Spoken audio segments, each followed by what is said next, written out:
Alright, yeah. My teachers always told me I'd never amount to nothing, and they may have been right. That's why I jump on the mic every night. 'Cause when I jump on the mic, that's how I know that I'ma be alright. Well, I'ma be alright. On to another episode, joined by my co-host Matty Bissett. Hello. I'm Miles O'Kane. Let's get into it, my mate. This episode today, I want to look at what students really remember about their teachers. Now, believe it or not, Matthew, I will go out on a limb here and say it's not the content. I don't think it is either. I have a feeling it's more about how you make them feel. Yeah, and you probably get the same as well. I constantly, when I got into teaching to start with, people who weren't teachers would often say to me, what do you remember about your teachers? Now, I go through primary school and high school. I was a bit of a different student.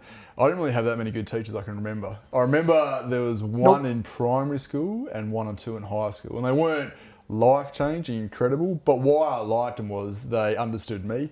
I was different. I couldn't sit down and just, like in primary school settings, I couldn't just sit down and colour between the lines for hours upon hours. Not saying that's generic or what, but that just wasn't me. But the teacher I had, the lady in year 6 or 7 or 5, whatever it was, she understood that. Understood I had a high energy need, I had to be out running around and stuff and doing that. And then in high school, it was only till I think year 11 or 12, I had an English teacher who was the head of department for about half a year, then something happened. He was great, just knew his content, knew his stuff, but had, I think, sort of firm but fair boundaries, which I responded to well. And then I was thinking about the other day when I was running, I had a year 11 economics teacher who just came in for a year and then disappeared again. But like an old fella had supposedly, would tell some stories, so he never really knew how much to believe, but like had lived a life, had been working in the mines and stuff and blah, blah, blah. But he again knew his content, a bit older with a life experience, and something I could relate to. What about yourself? Again, I didn't really have the most normal high school experience, Miles. I fell into the category of you. I didn't like being told what to do, believe it or not. It's tricky. And in a school system that's designed to be the person at the front is the one in charge, and you have to do exactly what they say, even if you know it's the wrong thing for you. I didn't do very well in those situations, so I wasn't in class a lot. You're just questioning too much, questioning everything, questioning yourself, didn't see the reason, purpose for it. Sometimes I just get up and leave because the teachers were just yelling. Yelling gets you nowhere. Yeah. I don't like yelling, I don't yell. Yeah. And they didn't build, relationships and stuff. I'll listen if I like you. If I don't like you, good luck. And high school teachers found that part very, very hard. Yeah. Primary school, bit easier because you're in the classroom with the teacher. In high school it's very different. Depends on how your timetable is. But the teachers that I remember are the ones that let me be me. Well, then in high school as well, obviously, you're going through those ages as a student where you're starting to, set your own boundaries or challenge a few things. Is there any chance you can get to where you feel, and I can see, especially in my experience teaching in young male students, any chance that they feel wronged or they've been hard done by, it's not consistent, there'll be more of a need for them to speak out, and I'm sure I was the same as well. I think it's the lack of consistency that annoys the most people. Yeah. So that person doesn't get in trouble, but I get in trouble. Yeah. But we did the same thing. It's an injustice, isn't it? So why am I getting in trouble when they did the same thing? Yeah. That happens a lot, and that was one of the reasons that I didn't like high school. Like if I did something, I'd get in trouble. I'd wear it, no problem. Yep. I did it. Yep. But being tall, loud, I look like this in high school. Sociable.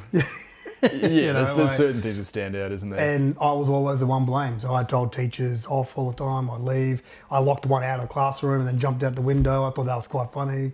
Don't do that. Don't do that. I got suspended for that one. But but I used to find that. I'd find so year 8, so we didn't have year 7 at high school back when I was there, but year 8 and year 9, I was loud and, found it hard to sit down and concentrate.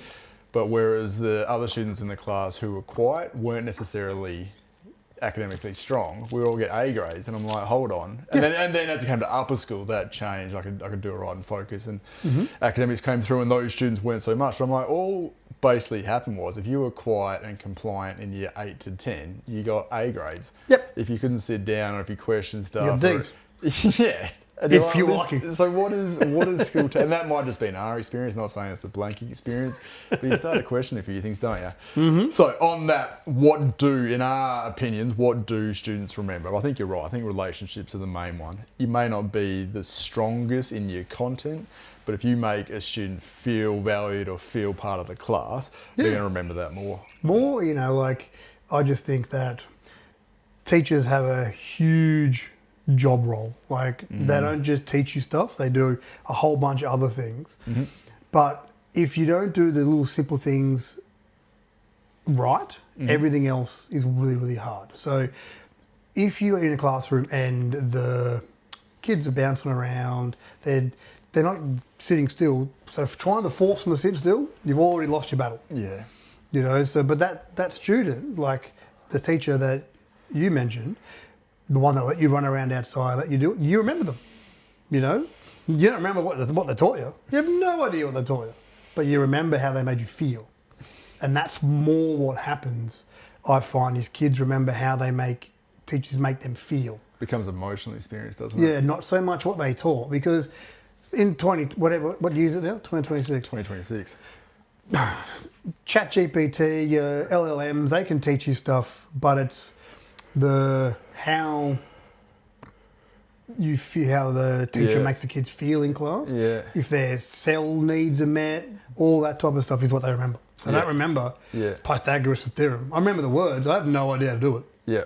But I remember the words. You should. I remember. So this, I remember, I think we talked about it before. 4 or 5 years ago, I was talking to a pretty experienced teacher. He's retired, but he's come back doing relief. And the topic of AI came up. And I was like that. I'm like, well, it seems like it's going to, and I hadn't done much research into it, that AI was going to take over all the jobs. Mm-hmm. And he sat there and looked at me stone cold in the face and said, I'd love to see a robot take control of a hard year 9 class last period in the day. And I was like, you know what? Maybe teachers become some kind of social worker, and I don't know, but with everything going on, there's still going to be that human need that teachers have. Absolutely. A massive importance to society. So like AI can streamline a whole bunch of stuff. Yeah. It can tidy up your lesson plans, it can do your term planners, it can make your incident report forms better, all that stuff. It's hard to build confidence in a student if they're not sitting next to you. Yeah, and also there's other skills that kids need to learn for life. Yep. How to ask for help, how to regulate themselves. Yep. All of those things, they're just as important as the content that you are delivering. Yeah. And when I find a good high school teacher, obviously I work across high school and primary school at the moment. Yep. A good high school teacher might not be the best at delivering content. They might still need to Google stuff, but they're the ones that meet the kids where they're at, know all their names, have a joke. When the class gets a bit antsy, gets them up and plays the game of silent ball or something. Yeah. Those students respond well to that teacher, and then they go to the next teacher's class who don't do that, they'll play up. And then it's not the teacher's fault, it's the kid's fault. I don't see how that works. Yeah, I think we both agree. I think the relationships are the big one. But if I look at the flip side on that, I've got, from my high school experience, I've got a plethora of teachers I remember who I think, whether they did or not, did wrong by me. And just that I felt, as I said before, the injustice or disrespected. And you kind of, it's funny, isn't it, with the negative bias, whatever it happens to be, you remember as a student how if you felt, unsafe, or you felt mistreated in the classroom. I think that's still to this day. I think students are more likely to remember what they didn't like about teachers compared to what they did like about teachers. And I think what does stand out for that in terms of the negative things is, did the teacher, was there a level of embarrassment? That I know I never experienced that personally, and I didn't see anything in high school, but you'd hear stories of it, especially the teachers that had already been at the school for 20, 25, 30 years. It doesn't seem to be happening much anymore. Okay, yeah, and again, I'm only certain you've got more of a net to look at with the high schools you're working through. I often hope that there's less teachers like that, but it still surprises me how many grads are like that. Yeah, that's interesting. Is that mature age graduates or that's younger just graduates? Because they're mentored by people like that. Yeah. So then those grads, they come in and the person that they go to for help is been there for 20 years. They teach the same thing. Same way. Week 2, term 2, you do this. If you don't get it, tough, move on. And then those grads are like, oh, maybe that's how you do it. That's how this guy does it. Let's do it that way. Yeah. And everything just falls by the wayside. And then more kids remember the negative side of things, like you just said. Yeah. You Yeah. know?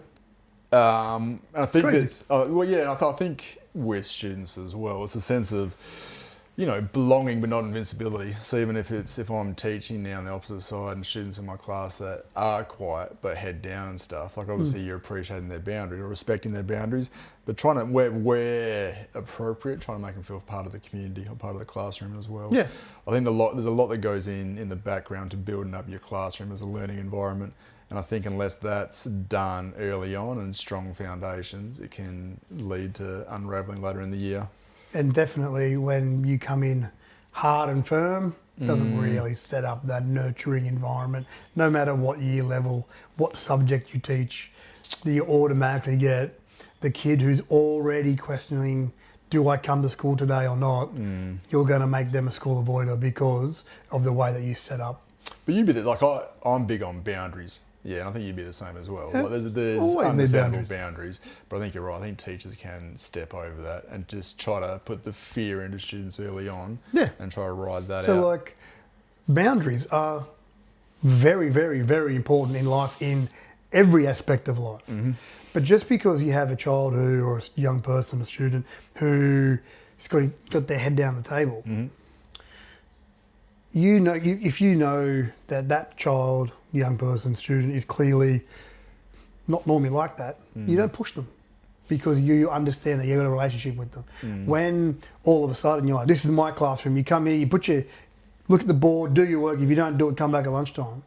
That poor kid who probably had a bad night's sleep, might not have eaten, who knows what's going on. See, I still see that teacher as a generational teacher. Yeah. I still see that. So when you're not trying to, but I haven't seen graduates come into that, but I can see how you do that. But there's definitely that generational teacher that were like that, and that's how teaching was in the 70s or 80s or whatever. And it's like there's no adjustment to the times. And in my opinion, then that teacher's common response is, well, we're just being too easy on students as well. And there is that. They can go that way as well. But I think as long as you keep everyone accountable, yourself, the students, the parents, whatever, that's the best approach moving forward. I always look at it like treat the students, young people, children, how you would want a teacher to treat your children. Yeah. And if you don't have children, which lots of people don't, that's fine, nothing wrong with that. Good on them. It's a whole different experience. Very different experience. But then they should treat the kids how they want the kids to treat them. Yeah, sure. It's just that mutual respect of, look, everyone's going through something. Just be nice. How often do you see the teacher who wants to be Mr. or Mrs. Popular? It's still a thing, isn't it? It is still a thing, and it never works how they think it's going to work. Well, it's almost like they feel like, and I think I could have been guilty, especially when I was my first couple of years in a country town. You felt like a C-grade celebrity walking around because you had nowhere else to go, and you were young, and the students saw you and stuff, which was lovely. But there's got to be a point you got to transition out of it as well. It's when I see teachers who are like, whatever, like our age, been teaching for a while, still trying to do it. There's got to be a level, because the professionalism falls apart, and then it's look at me, I'm Mr. Cool. But the kids like you, but nothing happens in your class. No. And I think that's been disrespectful to the students. It is, very much so. Like kids can like you. You could have a great rapport with them. Yeah. But you can still teach them. Yeah. But even if you don't teach them, if you've got them, let's just say for maths, you've got them for 50 minutes. Chances are you teach them maybe 10 minutes of maths in that time. 49 minutes. Yeah. Realistically, you probably get 10 minutes of actual learning. Then you get 20 minutes of sort of doing, and then you get, 10, 15 minutes of just absolute chaos per lesson. Yeah? No chaos. Well, I'm with you. I'll play along. Yeah.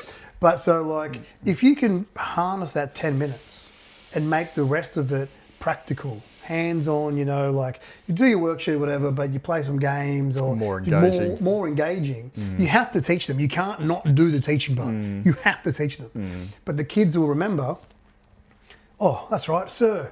That's right. He's the teacher. There was a 10 minutes in the middle at the beginning. Then we do a bit of work. Then we have a game. Yeah.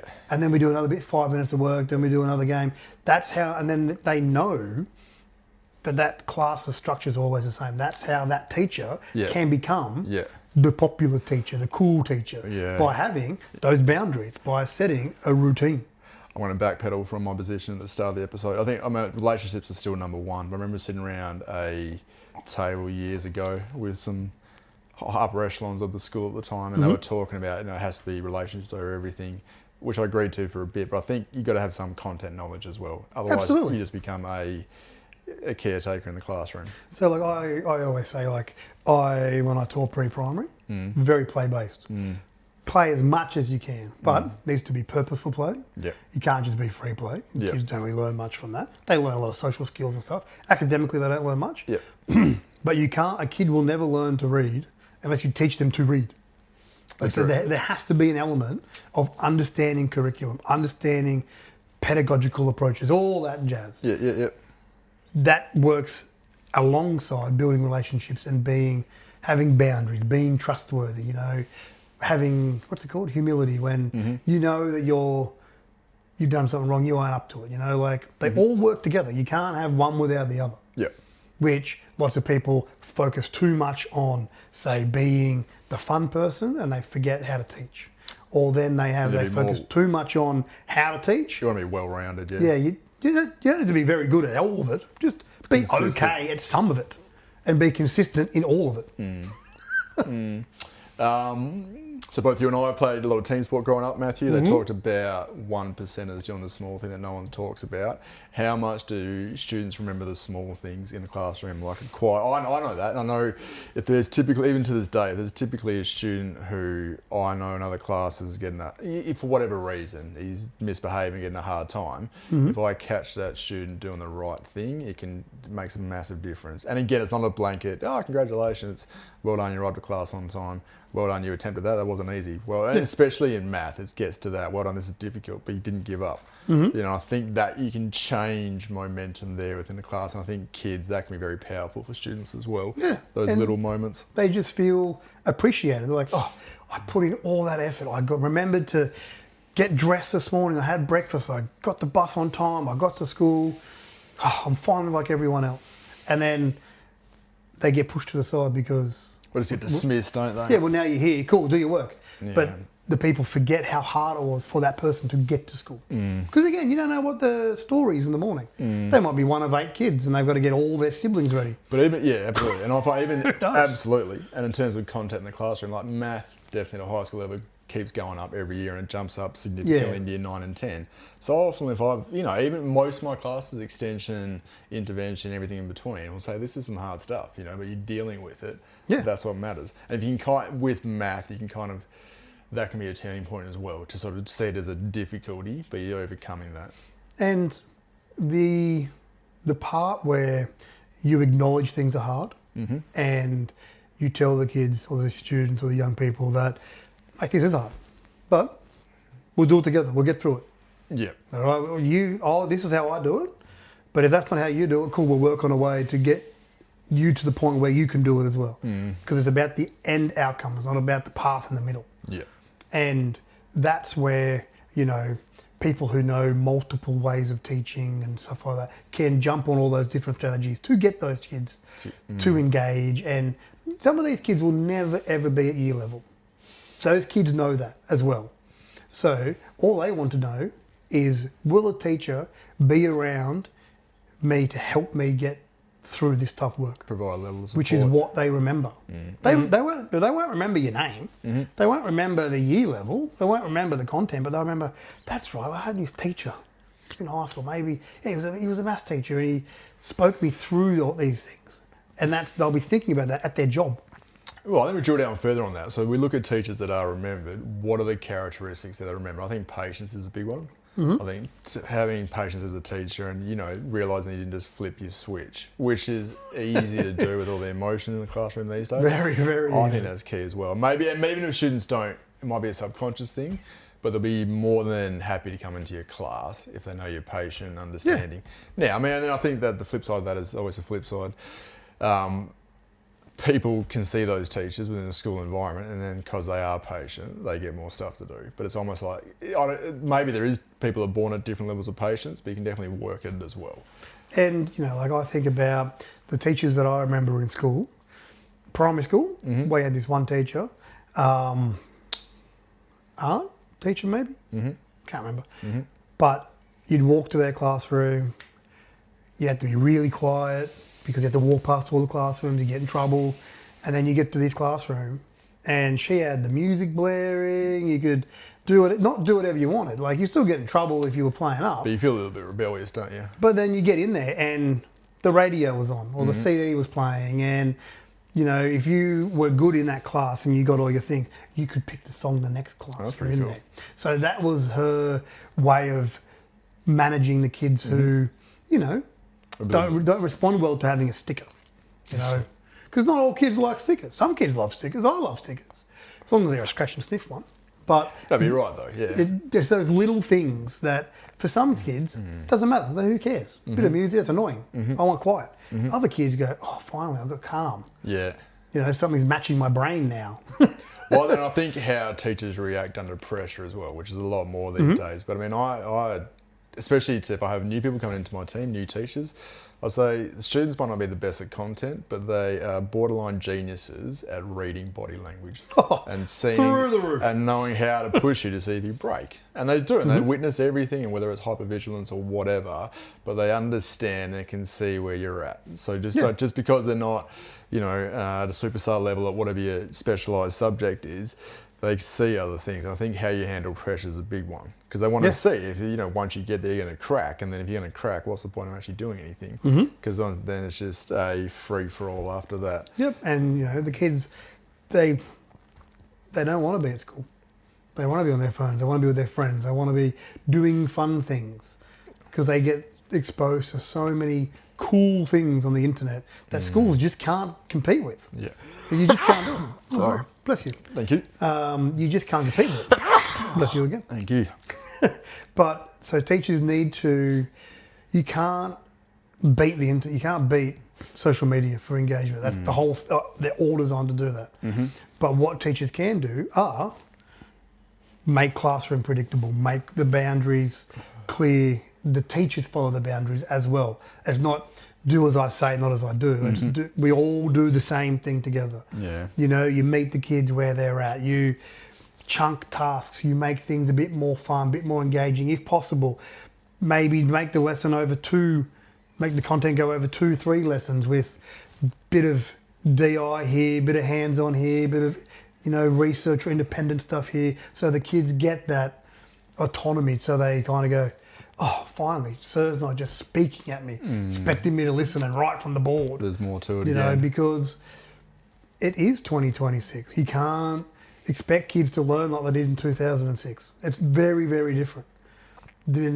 Yes, education's the same, the way kids learn is the same, but their attention is... whole new level. Yeah, it's crazy. So I think in summary, a couple of things each. My big thing is just, it's the teachers that are remembered. You want to be just someone that's consistent, someone's calm, and someone that cares. That sounds easier said than done. But I think if you focus on those pillars, everything else starts to come more naturally. And we keep talking about perfectionism. You don't need to be perfect every lesson, every day, or whatever. You just want to make sure you rock up and you do what you can do and keep heading forward. See, I would say, be nice. Treat people how you want them to treat you. That's how, I think about all the teachers and adults and coaches and all the people that I dealt with when I was a teenager. I remember the ones that were nice. Yeah. That didn't speak down to me. That didn't tell me what to do.